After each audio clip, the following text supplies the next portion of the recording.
आज के टॉपिक का नाम क्या है? Over subscription. ये क्या होता है सुनिएगा। पहले ज़रा टॉपिक को कनेक्ट करते हैं एक एग्जांपल के थ्रू। मान लो ये हमारा क्लासरूम है, ठीक है, और ये हमारे क्लासरूम में है नंबर ऑफ सीट्स। कितनी सीट्स हैं? 10 सीट हैं। मतलब हमने ये रूल बना दिया अपने कोचिंग सेंटर पे कि भाई 10 से ज़्यादा बच्चे पढ़ाएंगे ही नहीं, ठीक है ना। चलो ज़रा 1 2 3 4 5 6 7 8 9 10। अच्छा, हमारी जो क्लासेस हैं, 2 मिनट ऐसा मान लेते हैं, मैं खुद बढ़ा चढ़ा के बात कर रहा हूँ। मान लो हमारी क्लासेस बहुत ज़्यादा पॉपुलर हैं और बच्चे ना मतलब मरे जा रहे हैं, बस यहीं पढ़ना है तो यहीं पढ़ना है, ऐसा, ठीक है ना, एज्यूम कर लेते हैं। अच्छा, जब मुझे लगा कि भाई मार्केट में डिमांड बहुत ज़्यादा है तो मैंने क्या किया, हर चीज़ का एक रूल रेगुलेशन बना दिया मैंने, बहुत सिस्टमेटिक। मैंने कहा नहीं अच्छे से काम करेंगे, प्रॉपर टेस्ट भी होगा, ढंग से क्लास होगी, फीस का एक प्रॉपर स्ट्रक्चर होगा, बच्चों को थियोरी भी पढ़ाएंगे, बहुत सारी चीज़ों को मिला के एक डेडली कॉम्बिनेशन मैंने बनाने का प्लान किया, ठीक है ना।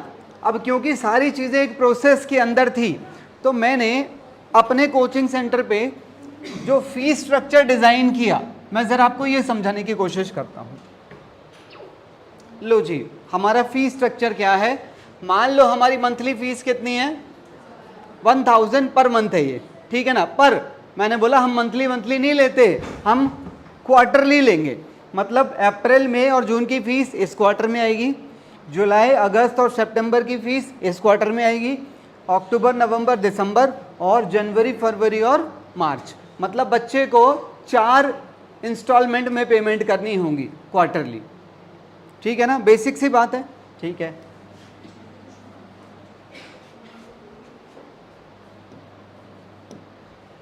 अब जरा सुनना, सबसे पहले हमने बोला कि भाई आज की डेट पे, ये कौन सी डेट है? 1 अप्रैल। मैंने कहा सबसे पहले 1 अप्रैल को जो पेरेंट है, जो बच्चे का पेरेंट है, वो क्या करेगा, पहले बच्चे का पेरेंट हमें एक मैसेज भेजेगा फ़ोन पे। मैंने कहा नहीं सारा काम ऑनलाइन है, बस पढ़ाएंगे ऑफलाइन, बाकी सारी चीज़ें ऑनलाइन कर दी हमने। मैंने कहा पहले बच्चे का पेरेंट एक मैसेज भेजेगा और उस मैसेज में बच्चे का नाम, बच्चे का स्कूल, उसका डेट ऑफ बर्थ होगा। ये 3 चीज़ें मैसेज में होनी चाहिए और साथ में पहली इंस्टॉलमेंट पहले ही भेज देगा, ठीक है ना, पहली इंस्टॉलमेंट भेज देगा साथ में। अच्छा, ये जो मैसेज आ रहा है बेसिकली उस मैसेज के थ्रू वो हमसे पूछ रहा है कि प्लीज़ मेरे बच्चे को पढ़ा दो, अप्लाई कर रहा है वो पहले, ठीक है ना। चलो ज़रा, तो ठीक है, यहाँ पर पेरेंट ने अप्लाई कर दिया और साथ में कितने पैसे भेज दिए ऑनलाइन। अच्छा, उसके बाद यहाँ से लेके यहाँ तक हम सोचने का टाइम लेंगे कि भाई बच्चा ये पढ़ने लायक है कि नहीं है। अच्छा, फिर हमने बोला कि हम 10 अप्रैल को, यानी कि कितने दिन बाद, 10 दिन बाद हम यहाँ पर बताएंगे कि किस बच्चे को हमने सेलेक्ट किया है और किस बच्चे को हमने रिजेक्ट किया है। तो डेट सेम है, सिलेक्शन की भी और रिजेक्शन की भी। अच्छा, आज क्या होगा, आज क्या होगा, अगर मैंने किसी बच्चे को सेलेक्ट किया होगा तो उसने जो फीस भेजी थी उसकी फ़ीस मैं आज एक्सेप्ट कर लूँगा, और अगर मैंने किसी को मना किया होगा तो उसकी फ़ीस आज ही वापस भी चली जाएगी, दोनों चीज़ें आज ही होंगी। अच्छा, साथ ही साथ अगर मैंने किसी बच्चे को एक्सेप्ट कर लिया है तो मैं आज ही उससे सेकंड इंस्टॉलमेंट भी मांग लूँगा, आज ही। और सेकंड इंस्टॉलमेंट जो कि है कौन से की, सेकंड क्वार्टर की है, पर वो उसे यहाँ तक पे करनी है, ठीक है ना। फिर यहाँ पर मैं उससे कोई इंस्टॉलमेंट नहीं मांगूंगा क्योंकि ये मुझे पहले ही मिल चुकी है। फिर मैं यहाँ पर उससे थर्ड इंस्टॉलमेंट मांगूंगा। ये किस चीज़ का टाइम पीरियड है? पैसे देने का टाइम पीरियड, ठीक है ना। यहाँ पर बच्चे को थर्ड इंस्टॉलमेंट पे करनी है, यहाँ पर बच्चे से फोर्थ इंस्टॉलमेंट मांगी जाएगी और यहाँ पर वो फोर्थ इंस्टॉलमेंट हमें पे कर देगा। बात समझ आइए। अच्छा, अब मान लो, ऐसा मानो यहाँ पर सिर्फ एक बच्चे ने अप्लाई किया। अब तुम कहोगे अभी तो कह रहे थे बड़ा डिमांड में है, तो फिर एक ही बच्चा आ रहा है पढ़ने के लिए। 2 मिनट के लिए मैं कह रहा हूँ एज्यूम करो, ज़रा जर्नल एंट्रीज को चेक करने की कोशिश करो। जब बच्चे के पेरेंट ने मैसेज भेजा और मेरे पास पेटीएम पे 3000 रुपीज़ रिसीव हुए तो मैंने एंट्री क्या डाली, bank account debit to application fee. मैंने इसे ये वाला क्यों नहीं किया, खाली फ़ी अकाउंट क्यों नहीं लिखा, क्योंकि अभी वो मेरी इनकम बनी नहीं है। जब मैं यहां पर जाकर डिक्लेयर कर दूंगा कि बच्चे की फीस एक्सेप्ट हो गई है, तो मैं उसी एप्लीकेशन अकाउंट को आज डेबिट करके अपनी इनकम में कन्वर्ट कर लूंगा और आज ही सेकंड इंस्टॉलमेंट मेरी ड्यू हो जाएगी। और जब सेकंड इंस्टॉलमेंट मुझे मिल जाएगी तो एंट्री देखो क्या डलेगी, यही अकाउंट मैं यहाँ पर क्रेडिट करके पैसे रिसीव कर लूँगा। फिर यहाँ पर मैं बच्चे से थर्ड इंस्टॉलमेंट मांगूंगा जिसका नाम फर्स्ट कॉल है, और फिर इसके पैसे मिल जाएंगे, ये वाला अकाउंट यहाँ पर क्रेडिट हो जाएगा। उसके बाद मैं बच्चे से सेकंड इंस्टॉलमेंट मांगूंगा और फिर इसके पैसे मुझे यहाँ पर रिसीव हो जाएंगे। आराम से चेक कर लो और मुझे बता दो।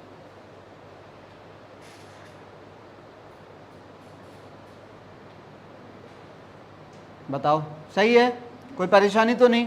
अच्छा ठीक है। अरे ऐसा थोड़ी हुआ होगा, इतना बुरा थोड़ी हुआ होगा कि एक ही बच्चा अप्लाई करेगा। तो जरा देखते हैं कि कितने लोगों ने अप्लाई किया। आओ जरा खुल जाओ। लो जी, अच्छा ये है पेरेंट, फिलहाल ये सारे एक जैसे नजर आ रहे हैं, एनीवेज ठीक है। ए पेरेंट ने कितने बच्चे के लिए अप्लाई किया? एक बच्चे के लिए, तो इसने फीस कितनी भेजी होगी? 3,000 रुपये भेजे होंगे। अच्छा बी ने कितने बच्चे के लिए अप्लाई किया? तो इसने भी 3 भेजे होंगे। सी ने 2 बच्चों के लिए अप्लाई किया, तो फीस कितनी भेजी होगी? 6,000 भेजी होगी कंफर्म। इस तरह से सब ने। अच्छा एफ ने कितने बच्चों के लिए अप्लाई किया, तो फीस कितनी भेजी होगी? अब ये क्या चक्कर है भाई, टोटल कितनी एप्लीकेशंस आ गई, पर मेरे पास सीट तो 10 ही है। मतलब मैं मैक्सिमम कितनी सीट दे सकता हूं? लोगों का क्या है, 16 मांगे हैं, 60 भी मांग लेते, कोई भरोसा थोड़ी है। पर मेरी तो एक लिमिट है, क्या? 10 सीट, इससे ज्यादा हम अलॉट कर ही नहीं सकते। बच्चे को बिठाएंगे कहां, एक के ऊपर एक थोड़ी बिठाएंगे, हाँ या ना? हाँ जी, बात समझ आ रही है? तो टोटल कितने बच्चों की एप्लीकेशन आई है? 16। पर मैं मैक्सिमम अलॉटमेंट कितनी कर पाऊंगा? मैक्सिमम अलॉटमेंट 10 की कर पाऊंगा। अब ये 10 सीट मैं किसको दूं तुम्हारे हिसाब से, बताओ? तुम में से देखो कोई महान व्यक्ति कहेगा ऐसा करो, एक ही तो बच्चा है, इसे ओके कर दो, इसे भी ओके कर दो, इसे भी ओके कर दो, इसे कर दो। कितने हो गए टोटल? 2 2 4 5 6, 4 सीट रह गई। चलो ऐसा करो, 2 इसके कर दो, 2 इसके कर दो। तुम में से महान कोई दूसरा महान व्यक्ति कहेगा ऐसा करो, इसका एक ही बच्चा कर दो अप्रूव, एक इसका कर दो, हाँ या ना? वो तो डिफरेंट कॉम्बिनेशंस की बात कर रहे हो तुम। क्लियर है मेरी बात? तो बेटे अब सवाल ये उठता है कि 16 एप्लीकेशन आई हैं, पर मैं मैक्सिमम अलॉटमेंट 10 की कर पाऊंगा। तो देखते हैं हमने ये अलॉटमेंट कैसे की है। देखो जरा, ऐसे ही रेंडमली तुम्हारा दिमाग कुछ और कह रहा होगा और वो कॉम्बिनेशन भी पॉसिबल है। अब देखो जरा, सबसे ज्यादा खुश व्यक्ति कौन? ए, जितने एप्लीकेशन मांगे उतने एडमिशन मिल गए। बी, एक एडमिशन मांगा मिल गया, 2 एडमिशन मांगे मिल गए, 2 एडमिशन मांगे मिल गए। इसने 3 एडमिशन मांगे, ओ माय गॉड, इसे तीनों मिल गए। इसने 4 एडमिशन मांगे, पर इसे एडमिशन केवल एक बच्चे का मिला, थोड़ा सा निराश तो ये होगा। और इसने मांगे 3 एडमिशन, इस बेचारे को एक भी एडमिशन नहीं मिला, तो ये सबसे ज्यादा दुखी होगा। तो देखो मैंने इनकी कैटेगरीज बनाई है जरा। बेटा आयुष स्क्रीन पे देख, क्या आप इन्हें रिलेट कर पा रहे हैं? ए बी सी डी और ई मैंने किस कैटेगरी में रखे हैं? हैप्पी। क्यों? लो हैप्पी बोले तो ये, ठीक है ना? और ये बेचारा, इसका मुंह तो ऐसा होगा, तो इसका मुंह फिर तुम्हारे हिसाब से कैसा होना चाहिए? सीधा। हाँ यार ये न्यूट्रल है, कह रहा ठीक है, हाँ थोड़ा हुआ थोड़ा नहीं हुआ, ठीक है ना? ये आप समझ पा रहे हैं? हैप्पी का मतलब वो लोग जिन्हें मैंने फुल अलॉटमेंट दे दिया। फुल अलॉटमेंट मतलब 4 एडमिशन मांगे तो 4 ओके, 2 मांगे तो 2 ओके, जा कोई बात नहीं, ठीक है ना? और न्यूट्रल मतलब थोड़े बहुत कुछ हाँ कुछ ना, कभी खुशी कभी गम, देखिए हाँ सही थी। चलो, और सेड वाला, जिसके एक भी बच्चे का एडमिशन एक्सेप्ट नहीं हुआ है। चेक करो एक बार।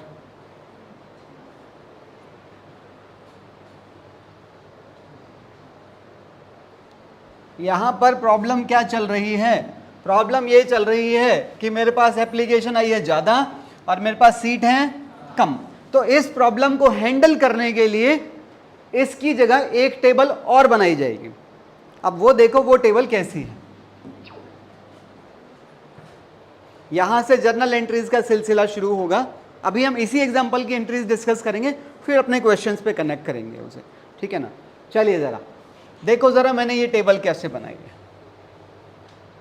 फुल कैटेगरी के अंदर 1 2 4 6 और 3 9, ये वो लोग हैं जिन्होंने जितने एडमिशन मांगे उतने एडमिशन मिले हैं। अच्छा, इन लोगों ने पैसा भी जितना भेजा था, ना कम भेजा था ना ज्यादा भेजा था। सोचो, जैसे देखो इसने एक एडमिशन मांगा तो इसने पैसे भी कितने भेजे, और मैंने एडमिशन भी एक ही बच्चे को दिया है तो 3000 ही तो भेजने थे, तो 3000 ही भेजे। इसने 2 एडमिशन मांगे और मैंने इसे 2 दे दिए एडमिशन, तो इसे भेजने कितने थे, तो 6 ही भेजे, हाँ या ना। तो ये कौन सी कैटेगरी के अंदर है? फुल कैटेगरी के अंदर है। अच्छा, उसके बाद अगर मैं इसकी बात करूं, मैंने इसे कितने एडमिशन दिए, 0, तो इसने मुझे पैसा कितना भेज रखा है इसके अंदर, तो ये 9000 क्या मैं रखने का हकदार हूं? ये तो मुझे लौटाना पड़ेगा। तो ये मैंने किस कैटेगरी के अंदर रखा? नील। अच्छा, ये 3 तुम्हारे हिसाब से क्या है? ये पूरी टेबल नंबर ऑफ स्टूडेंट्स में बनी हुई है, रुपीज में नहीं है। जितनी जर्नल एंट्रीज होंगी ये रुपीज में होंगी, पर ये टेबल नंबर ऑफ स्टूडेंट्स में है। अबे हाँ या ना? हाँ। अच्छा, इसका क्या रहता है? इसने 4 बच्चों का एडमिशन मांगा पर मैंने एक ही बच्चे को एडमिशन दिया, तो इसे किस कैटेगरी में रखा? पार्शियल। अब देखो, इसने मांगे 4 पर मैंने एडमिशन, तो तुम्हें नहीं लगता इसने 3 बच्चों की फीस मुझे ज्यादा भेज रखी है, तो वो मुझे लौटानी पड़ेगी, तो वो मैंने किस कैटेगरी के अंदर रखा है? एडवांस। मैं भी समझाऊंगा इसे। चलो जरा बात करते हैं जरा इनसे। अब पहली एंट्री में कोई डाउट है तो बताओ, कितनी वो एप्लीकेशंस आई हैं? तो 16 पर कितने रुपए भेजे होंगे? 3000 के हिसाब से 48 भेज दिए। अच्छा, फिर मैं यहां से आगे बढ़ने लगा। जब मैं यहां पहुंचा तो क्या हुआ होगा? मैंने आज कितने एडमिशन एक्सेप्ट कर लिए, और जैसे ही मैं 10 एडमिशन एक्सेप्ट कर लूंगा तो 10 बच्चों की फीस रखने का हक अब तो मेरे पास आ गया होगा। जब मैंने एडमिशन दे दिया तो 10 बच्चों की फीस तो मैं रख सकता हूं, तो इसमें से 10 बच्चों की फीस मैं अपनी इनकम में कन्वर्ट कर लूंगा। इनकम में कन्वर्ट हो गया। अच्छा, इसके बच्चे को एडमिशन दिया है आपने? नहीं दिया, तो ऐसा करो इसकी फीस आज ही लौटा दो। पहले इसकी फीस आज ही लौटा दो, इसके 9000 लौटा दो। नहीं समझ आ रही बात? पक्का समझ आ रहा है? अभी भी जो गैप है वो कितना गैप है?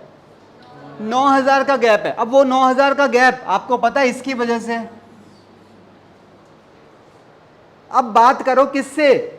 इसको फोन मिलाओ, एफ को फोन मिलाओ। चलो बेल बजाओ पहले, ठीक है? वो आवाज जा रही है वो टर टर टर टर वाली। अच्छा, फोन उठाया उसने। अब आप उससे पूछो, भाई साहब एफ जी आपने, एफ जी ये क्या होता है, जो भी होता है, एफ जी आपने कितना पैसा भेजा था? कह रहा मैंने 16000 रुपये भेजे थे पेटीएम, स्क्रीनशॉट भेजूं क्या? मैंने कहा मत भेजो, हम समझ गए तुम्हारे कॉन्फिडेंस से पता लग रहा है तुम भेजा होगा। 16000 भेजा था आपने, किस उम्मीद में भेजा आपने 16000? कह रहा मुझे हाँ सॉरी 12000, बाई मिस्टेक, ठीक है। हाँ, तो आपने 12000 भेजा था, किस उम्मीद में भेजा? कह रहा है मैं सोच रहा था मेरे 4 बच्चे उनको एडमिशन मिल जाएगा। अच्छा, पर भाई साहब देखो ऐसा है, हम आपके बच्चे को, एक बच्चे को एडमिशन दे पाएंगे, तो आपने कितनी फीस भेजनी चाहिए थी? 3000, पर आपने कितनी भेज दी?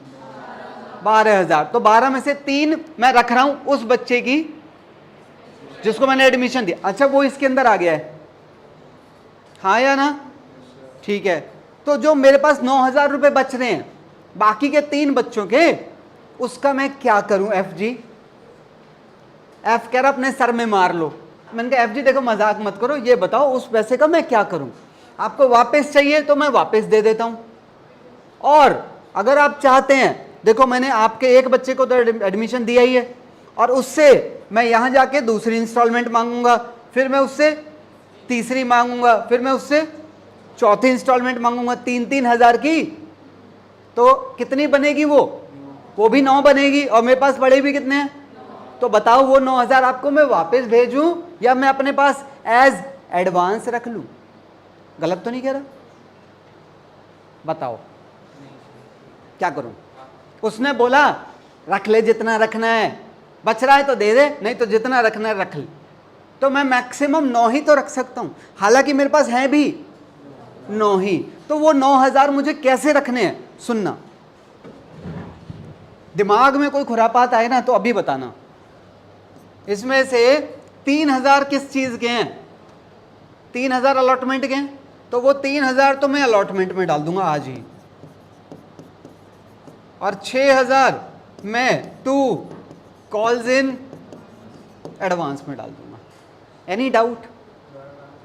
हाँ जी, जो 9,000 मेरे पास उसके बच गए थे, उस 9,000 में से 3,000 तो देखो अलॉटमेंट के बनेंगे, 3,000 उसके बच्चे के यहाँ के बनेंगे, और 3 यहाँ के बनेंगे, और मेरे पास 9,000 ही तो हैं। तो उस 9,000 में से मैंने 3,000 अलॉटमेंट के नाम से रखे हैं, और 6,000 मैंने कॉल्स इन एडवांस में रखे हैं। बेटा मैं तो एडवांस एडजस्ट कर रहा हूं आज। शेयर अलॉटमेंट में क्यों डाला है? तो कहां डालूं उस 3,000 को? सारा एडवांस में डालूं? तुम ये कह रहे हो? तुम ये कह रहे हो कि ये 3,000 यहां ना लिख के मैं यहां पर 9 लिख दूं? उसकी वजह मैं थोड़ी देर में दे दूंगा आपको, क्योंकि एडवांस उसको कहते हैं जिसकी डेट आनी बाकी हो। बेटे आप सोचो, एडवांस की डेट आ चुकी है, आप ऑलरेडी एडवांस की उस पे अलॉटमेंट की डेट पे खड़े हैं, तो ड्यू की डेट ही तो है अलॉटमेंट की डेट, और जब मैं ऑलरेडी उस डेट पे हूं तो मैं उसे एडवांस कैसे कहूं? नहीं समझे? आप देखते जाइए 2 मिनट, जबरदस्ती सेटिस्फाई नहीं होने का है भाई। थोड़ा सा आगे बढ़ो, थोड़ा सा चलो, जरा अलॉटमेंट ड्यू करो। अब तुम कहोगे यहां पर एफ को इंक्लूड नहीं करेंगे। अरे अगर मैंने इंक्लूड नहीं किया तो मेरी इनकम तो रिकॉर्ड ही नहीं होगी, इनकम तो यहीं रिकॉर्ड होगी, वो तो एडवांस में पड़ा है। अभी एडवांस को इनकम में कन्वर्ट भी तो करना पड़ेगा। तो यहां पर कितने का कॉल जाएगा? पूरे के पूरे 10 बच्चों पर कितना? 30,000। जब 30,000 यहां पर लेने की बारी आएगी तो क्या होगा? सोचो, 30 में से पहले ही कितने आ रखे हैं, तो यहां पर बाकी के 27,000 रिसीव कर लो, खेल खत्म। एफ मना कर देगा, एफ कहेगा मैं दे चुका हूं पहले ही, तुमने ही तो कॉल किया था, 9,000 बच रहे हैं, क्या करें, रख लिए थे, तो दोबारा कॉल मत करना। नहीं समझ आई बात? अबे हाँ या ना? हाँ, क्या समझ नहीं आया बताओ? अभी बताऊंगा, 2 मिनट रुको, अभी बताता हूं। अच्छा, उसके बाद जब मैं फर्स्ट कॉल पे पहुंचूंगा तो क्या होगा? फर्स्ट कॉल सबसे मांगेंगे हाँ या ना। देखो यहां पर इनकम तो रिकॉर्ड करनी पड़ेगी, और इनकम तो पूरे 30,000 से रिकॉर्ड होगी, पर जब यहां पैसे लेने की बारी आएगी तो इस 6,000 में से 3,000 आज एडवांस खत्म हो जाएगा, तो यहां पर वही कॉल्स इन एडवांस 3,000 से डेबिट कर लो और 27 से पैसा ले लो। सेम दोनों का ट्रीटमेंट यहां पर रहेगा, बिल्कुल डिट्टो।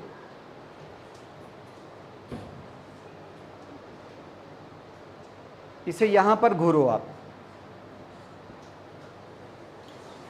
समय लगाओ अपना आराम से।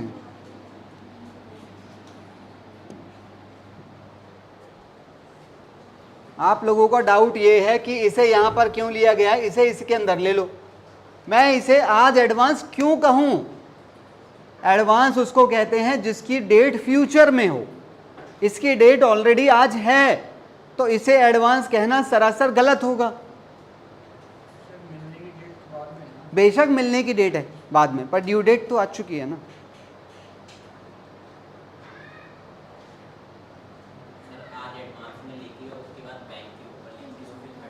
दोबारा बोलो, दोबारा बोलो। आप ये कह रहे हैं कि ये यहाँ से हटा के 9 कर दूं? हाँ बेटा नहीं कर सकते, आप सोचो तो सही, वो एडवांस की कैटेगरी में ही नहीं है। एडवांस हमेशा उसे बोला जाता है जिसकी डेट फ्यूचर में हो, इसकी डेट फ्यूचर में है ही नहीं, इसकी डेट तो आज ही है। रिसीविंग डेट ही तो आ गया, पर ड्यू डेट तो आज है।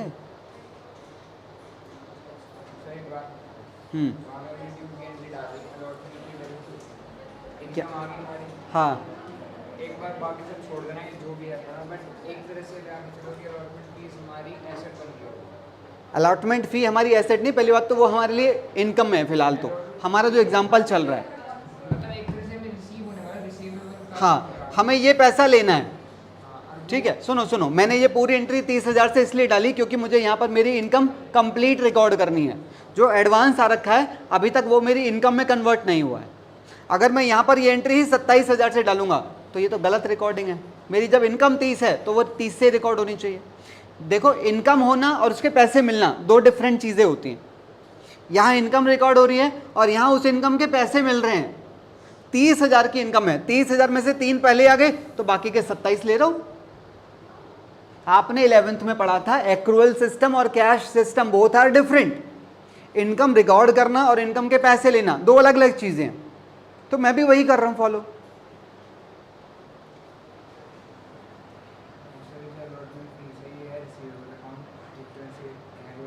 हाँ वो तो मैंने नाम दे रखा है एग्जाम्पल समझाने के लिए। हमारा मकसद ये एग्जाम्पल समझना नहीं है, हमारा मकसद है अपना टॉपिक को अच्छा करना, ताकि वहाँ जाकर आपको चीज़ों को रटना ना पड़े। इसलिए मैंने एक एग्जाम्पल क्रिएट किया हुआ। आप कहेंगे तो ही आगे बढ़ेंगे।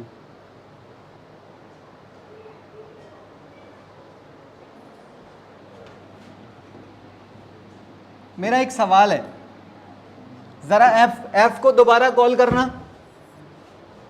आप एफ को दोबारा कॉल करो। भाई साहब एफ, आपने कितने बच्चों के लिए एडमिशन मांगा था? कह रहा 4। अच्छा, तो आपने फीस भी 4 के हिसाब से कितनी भेजी थी?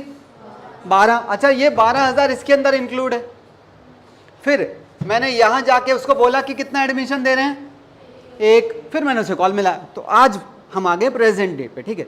भाई साहब आपने 9,000 फालतू भेज रखे हैं 3 बच्चों के, हमने आपके एक बच्चे को एडमिशन दिया है, तो बताओ 9,000 का क्या करना है? पिछले वाले एग्जांपल में उसने क्या बोला था? रख लो जितना रखना है। अब वो क्या कह रहा है? कह रहा लौटा दो सारा। तो दे दूं क्या वापस? अब आप उसको क्या कहेंगे? सुनो भाई साहब, सारा तो मैं फिर भी नहीं लौटाऊंगा, आप चाहे बोलते रहो, क्योंकि आपके जिस बच्चे को मैंने एडमिशन दिया है उसकी दूसरी इंस्टॉलमेंट तो आज ही ड्यू है, तो कम से कम उसके तो मैं काटूंगा ही पैसे, 6 ही तो लौटाऊंगा। वो कह दे मैक्सिमम रख लो तो ठीक है, तो मैक्सिमम रख लेंगे। अगर वो कह दे कि सारे लौटा दो, तो भी अगली इंस्टॉलमेंट के तो रखोगे ही, हाँ या ना? हाँ, तो फिर क्या होता? फिर ये वाला 6,000 लौटाना पड़ता, तो ये 6,000 इसी के साथ जुड़ जाता, तो टोटल 15,000 का रिफंड जाता। ना बल्ले पड़ रही बेटा, तो बताओ ना कुछ।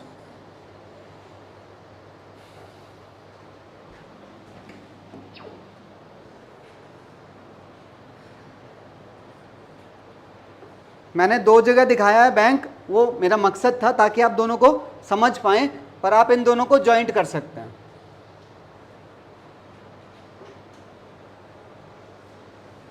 Any doubts? ये एंट्री सबका खेल खराब कर देती है, मैं आपको बता देता हूं। और जिसने इसे समझ लिया वो पूरे चैप्टर में कहीं नहीं रुकेगा। क्या मैं आगे चलूं?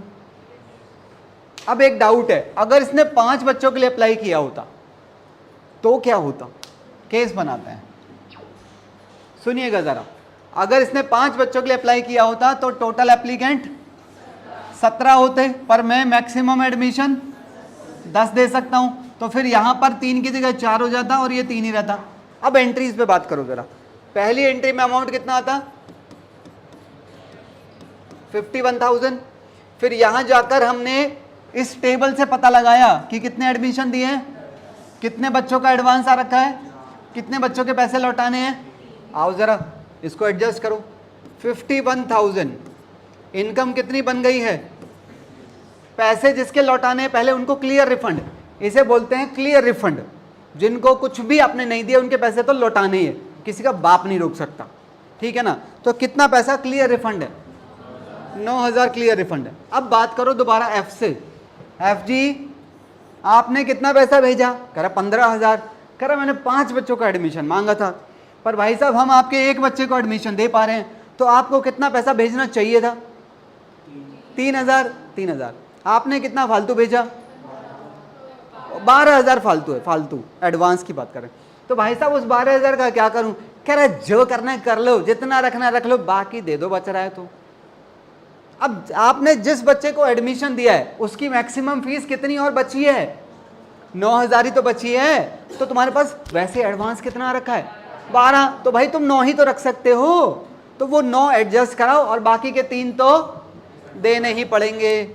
2 अलॉटमेंट फी पे कितना डालूं, 2 कॉल्स इन एडवांस पे कितना डालूं, 6,000, और बाकी का 3,000 इसी के साथ रिफंड चला जाएगा। पल्ले पड़ी बात, चेक कीजिए।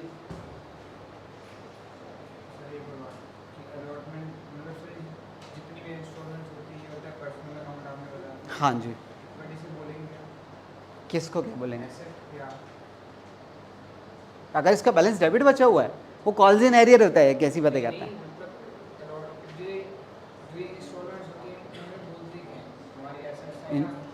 नहीं, इंस्टॉलमेंट तो इंस्टॉलमेंट रहेगी, वो कैपिटल इंस्टॉलमेंट है यार, ये डेटर से नहीं ले रहे हम, अपने शेयर होल्डर से ले रहे हैं, कैपिटल की इंस्टॉलमेंट है, तो एसेट कहना तो कोई लॉजिक ही नहीं है। उसका बैलेंस डेबिट दिखाई दे रखा होता है ना, वो इसलिए एरियर्स में चले जाता है। ये क्लियर हैं चीज़ें, पक्का मैं आगे चलूं। एक नई बात बताओ ज़रा मुझे,